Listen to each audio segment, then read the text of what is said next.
ہماری خواہش ہے اور تمنا ہے، اور صرف زبانی تمنا نہیں ہے، باقاعدہ اس پر عملی محنت ہے کہ پوری دنیا میں محنت کر کے علماء کرام کی ایک جماعت تیار کر دی جائے جو عقائد میں بھی پختہ ہوں، جن کی مسائل پر بھی دسترس ہو اور جن کی اخلاقی تربیت بھی ہو، ان کے پاس عقائد کی درسگاہ بھی ہو، ان کے پاس مسائل کا حل کا دارالفتاح بھی ہو، ان کے پاس اخلاقی تربیت کے لیے خانقاہ بھی ہو، اور یہ چیز پوری دنیا میں عام ہو۔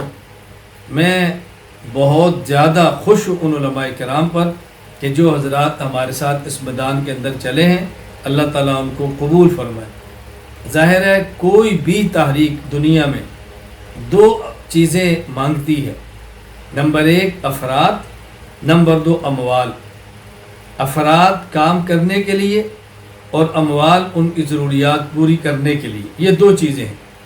جب یہ دو چیزیں اللہ کریم عطا فرما دیتے ہیں تو کام کرنا سہل ہو جاتا ہے، کام کرنا آسان ہو جاتا ہے، کام کو آگے پھیلانا ذرا انسان کے لیے بہت آسانی کے ساتھ آگے لے کر چلنا انسان کے لیے بہت آسان ہو جاتا ہے۔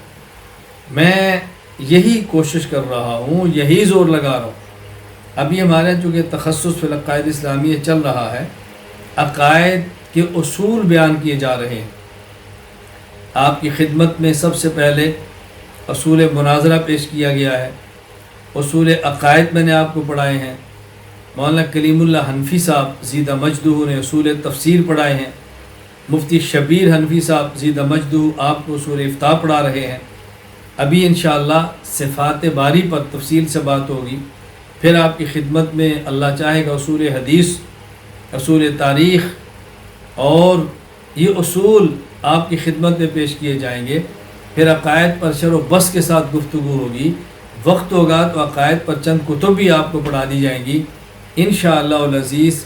اگر آپ تسلسل کے ساتھ، اہتمام کے ساتھ اسباق پڑھتے رہے تو اس ایک سال کے تخصص میں آپ کو کتنا فائدہ ہوگا یہ آپ کو خود ہی محسوس ہوگا کہ آپ کو علمی اعتبار سے کتنا فائدہ ہوا ہے، عقائد میں پختگی کتنی آئی ہے۔ باقی ہماری خواہش تھی کہ خانقاہی ماحول ہو، خانقاہی مزاج ہو، تربیت ہو، ضرورت تھی، ہماری ضرورت تھی، اور اس پر داعیہ یہ پیدا ہوا کہ ہمارے متخصصین جو تخصص فی العقائد الاسلامیہ کے اندر شریک ہیں، ان میں سے کئی ایک حضرات نے خواہش کا اظہار کیا کہ ہم چاہتے ہیں کہ باقاعدہ بیعت کریں اور اس سلسلے کے اندر شامل ہوں۔ ہمیں خوشی ہے، آپ تشریف لائے، ہم دل و جان سے قبول کرتے ہیں۔ تو مناسب سمجھا کہ چند ایک باتیں پہلے کر دی جائیں اور اس کے بعد پھر بیعت اور یہ ساری باتیں سمجھا دی جائیں۔ تو ہمارا بنیادی مقصد کیا ہے؟ نمبر ایک، عقائد کی محنت کے لیے درسگاہ ہو۔ نمبر دو، مسائل کے حل کے لیے دارالافتاء ہو۔ نمبر تین، اخلاق کی تربیت کے لیے خانقاہ ہو۔ بس یہ تین چیزیں علمی حوالے سے ہم پوری دنیا میں عام کرنا چاہتے ہیں۔ عقائد کے لیے درسگاہ، مسائل کے لیے دارالافتاء اور اخلاق کے لیے خانقاہ۔ یہ تین چیزیں جب ایک جگہ پر میسر ہوں، سبحان اللہ، اللہ کی کتنی بڑی نعمت ہے۔ میں اس کا شکریہ کیا ادا کروں گا، آپ اس کا کیا شکر کریں گے؟